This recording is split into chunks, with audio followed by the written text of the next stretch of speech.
Penyebab dari hilangnya jejak Keraton Pajang dikarenakan politik bumi hangus oleh Kesultanan Mataram yang pada saat itu dipimpin oleh Sultan Agung karena pemberontakan Pajang terhadap Mataram. Babat Banten menyebutkan bahwa Pengging di Boyolali sebagai kerajaan kuno yang dipimpin oleh Anglindria merupakan cikal bakal kerajaan Pajang.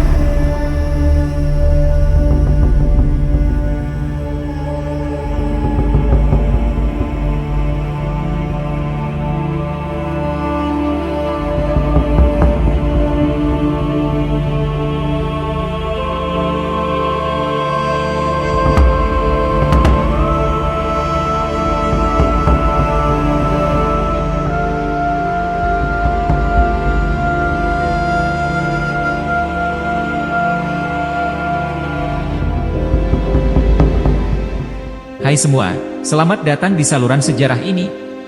Saya harap Anda selalu dalam keadaan baik dan sehat. Kita akan menggali kisah-kisah menarik dari sejarah masa lampau.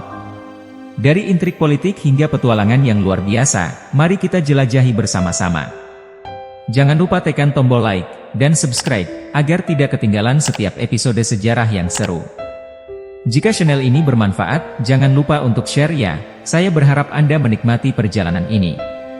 Kerajaan Pajang atau Kesultanan Pajang adalah salah satu kerajaan bercorak Islam di Nusantara yang berumur pendek. Kesultanan yang didirikan oleh Hadiwijaya atau Jaka Tingkir ini hanya berkuasa dari 1568 sampai 1586 Masehi. Kerajaan Pajang terletak di daerah perbatasan Desa Pajang, Kota Surakarta, dan Desa Makam Haji, Kartasura, Kabupaten Sukoharjo, Jawa Tengah. Namun, di kompleks keraton saat ini hanya tersisa berupa batas-batas pondasinya saja. Penyebab dari hilangnya jejak Keraton Pajang dikarenakan politik bumi hangus oleh Kesultanan Mataram yang pada saat itu dipimpin oleh Sultan Agung karena pemberontakan Pajang terhadap Mataram. Kita akan bahas tentang pemberontakan Pajang ini dalam episode khusus kedepannya. Kembali ke Pajang. Nama Pajang telah disebutkan dalam Kitab Negara Kertagama yang ditulis pada 1365 sebagai bagian dari tanah kekuasaan Majapahit. Penguasa Pajang adalah adik Hayam Wuruk, Dyah Nertaja, yang bergelar Baratai Pajang atau disingkat Bre Pajang. Dyah Nertaja adalah ibu dari Wikramawardhana, Raja Majapahit selanjutnya. Babat Banten menyebutkan bahwa Pengging di Boyolali sebagai kerajaan kuno yang dipimpin oleh Anglindria merupakan cikal bakal kerajaan Pajang. Ketika Brawijaya menjadi Raja Majapahit, putrinya yang bernama Retno Ayu Pembayung diculik oleh Menak Dali Putih, Raja Belambangan. Sebelum bergelar Ki Ageng Pengging dan berkuasa di Kerajaan Pengging, dia dulunya bernama Joko Sengoro, penguasa daerah Semanggi yang kini masuk dalam Kecamatan Pasar Kliwon, Solo. Daerah Semanggi ini dulu juga bagian dari Kerajaan Majapahit. Dia dipindahkan ke Kerajaan Pengging setelah berhasil membantu Kerajaan Majapahit dalam menumpas pemberontakan di Banyuwangi. Saat dipindah ke Kerajaan Pengging inilah, dia mendapatkan gelar Sri Mangkurung Handayaningrat dan mendapatkan restu dari Brawijaya V untuk mempersunting putrinya, Retno Pembayung. Dari pernikahannya dengan Retno Pembayung, Ki Ageng Pengging memiliki 3 orang putra, yaitu Kebo Kenongo, Kebo Kanigoro, dan Kebo Amiluhur. Dari ketiga putra tersebut, Kebo Kenongolah yang meneruskan tahta sang ayah dengan mendapatkan gelar yang sama. Dari sisi Kebo Kenongo, dia memiliki putra bernama Mas Karbet yang juga dikenal sebagai Joko Tingkir. Joko Tingkir inilah yang menjadi pendiri kerajaan Pajang dengan gelar Sultan Hadiwijaya. Dilansir dari sebuah literasi, Jaka Tingkir atau Sultan Hadiwijaya adalah tokoh penting di Jawa karena kedudukannya sebagai sultan yang meneruskan dinasti Kesultanan Demak, kerajaan Islam pertama yang hampir menguasai seluruh wilayah Jawa. Daerah Pengging dijadikan sebagai wilayah perdikan yang dibebaskan dari segala macam pembayaran pajak terhadap pemerintah. Pengging juga menjadi salah satu pusat dakwah Islam. Seperti yang sudah dijelaskan di episode sebelumnya dari berbagai wilayah inti di Kerajaan Majapahit sebagaimana yang tertulis di Prasasti Waringin Pitu tercatat hanya ada 2 wilayah yang kesemua penguasanya adalah perempuan, yaitu Pajang dan Lasem. Sebagaimana dikisahkan Kakawin Pararaton yang dikutip dari Pemugaran Persada Sejarah Leluhur-Leluhur Majapahit, Hayam Wuruk mempunyai 2 orang saudara perempuan yakni Bre Lasem yang kawin dengan Raden Larang dari Matahun. Bre Pajang, yang kemudian kawin dengan Raden Sumana, yang bergelar Bre Paguhan. Dinyatakan dengan jelas bahwa perkawinan antara Bre Lasem dan Bre Matahun tidak membuahkan anak. Kakawin Nagara Kretagama juga menyinggung dua adik perempuan Dyah Hayam Wuruk, Bre Lasem dan Bre Pajang. Pernyataan Nagara Kretagama tentang hal itu lebih jelas. Dinyatakan dengan tegas bahwa Bre Lasem sebenarnya adalah putri Daha, lahir dari perkawinan Bre Daha Dyah Wiyat Sri Raja Dewi Maharajasa dengan Bre Wengker Hyang Parameswara dengan gelar Wijaya Rajasa. Jadi sebenarnya Bre Lasem adalah saudara sepupu Dyah Hayam Wuruk. Bre Lasem bernama Raja Saduhiten Dewi. Ia adalah putri tunggal Bre Daha yang berhak menggantikan ibunya Dyah Wiyat Sri Raja Dewi sebagai Bre Daha. Bre Pajang kawin dengan Sri Singawardhana dari Paguhan.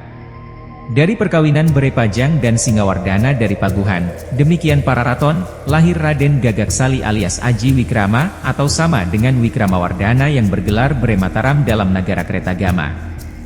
Bre Lasem sang alemu, Bre Lasem yang gemuk, yang kemudian kawin dengan Bre Wirabumi putra Dyah Hayam Wuruk lahir dari Selir, bini Haji. Bre Kahuripan, yang kemudian kawin dengan Raden Sumirat alias Bre Pandan Salas. Raden Gagaksali alias Wikramawardhana kawin dengan Bre Lasem sang Ahayu, Bre Lasem yang cantik.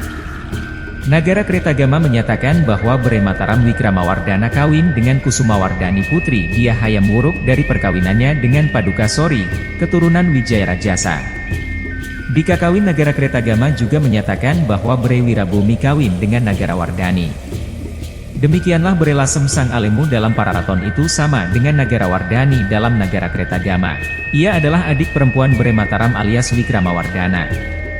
Para raton menyatakan bahwa Bre Wirabumi diaku putra oleh Bre Daha. Yang dimaksud dengan Bre Daha di sini bukan Dyah Wiyat Sri Raja Dewi, bibi Dyah Hayam Wuruk karena Dyah Wiyat hidup 2 generasi lebih tua, tetapi Raja Saduhiten Dewi, karena perkawinannya dengan Bre Matahun tidak membuahkan keturunan. Raja-raja Jawa Hindu khususnya, yang selama berabad-abad sebelum dan sesudah tahun 1000 Masehi memerintahkan pembangunan candi-candi di Jawa Tengah bagian selatan, lebih memilih tempat singgasana mereka di daerah aliran Sungai Opak dan Progo yang bermuara di Lautan Hindia daripada di daerah aliran Bengawan Solo.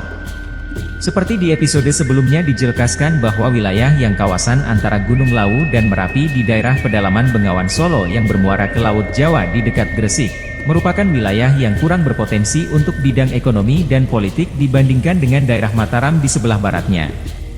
Memungkinkan untuk kita simpulkan bahwa alasan itulah yang melandasai kenapa Bumi Pajang dipimpin oleh seorang perempuan karena wilayahnya yang lebih kondusif dari konflik kepentingan dan politik. Tidak banyak literasi tentang perkembangan Pajang di era Majapahit ketika dipimpin oleh Bre Pajang I hingga yang terakhir.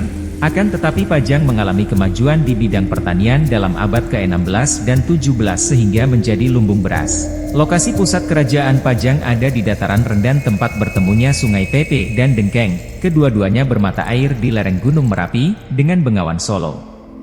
Irigasi berjalan lancar karena air tanah di sepanjang tahun cukup untuk mengairi sehingga pertanian di Pajang maju.